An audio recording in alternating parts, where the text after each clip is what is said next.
Xəbər sadə şəkildə budur. Hansısa məsəti filmi Beynəlxalq Film Festivalının proqramından silinib.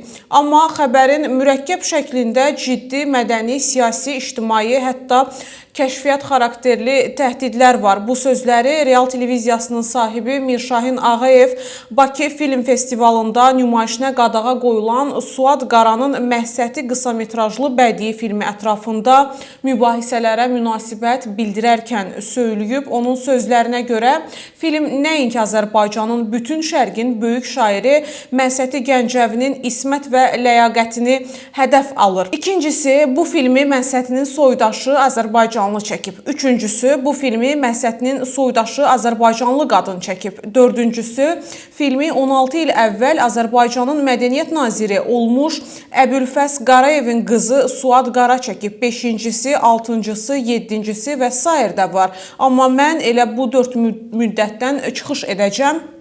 Suad Qaranın təqdim və təlqin etdiyi budur ki, Məhsəti Gəncəvi müasirimiz olsaydı əxlaqsız biri olardı. Barlarda sərxoş vaxt keçirər, yatağını, qucağını hər fürsətdə paylaşardı. Əyyaşların, seksual azlıqların içində dolaşardı və bu Məhsəti Gəncəvidir ki, UNESCO onun 900 illik yubileyini dünya səviyyəsində qeyd etmişdi. Şərqin ən böyük qadının şairinin "Dün kaşı küzəmi daşlara çaldım, sərxoşdum, bilmədim, əlimdən saldım.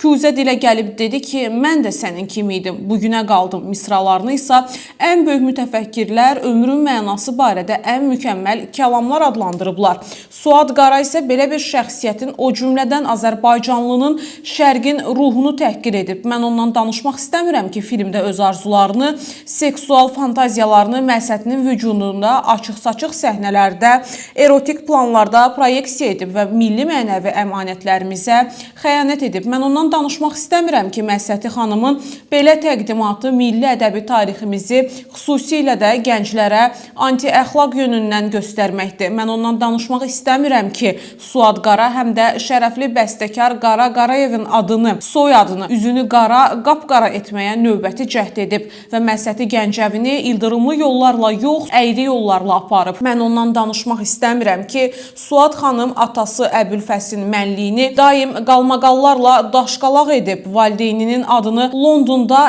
əxlaqsız həyat keçirən, atasının pulları ilə narkotik və seks partiləri təşkil edən övlad atası tək çıxarıb. Mən ondan danışmaq istəmirəm ki, Suad Qarayeva Londonun göylə gedən moda klublarının sədaqətli və səxavətli qonağı olub. Çünki kişilər seksual görünən qadınları çox sevirlər deyə Mirşahin Ağayev bildirib.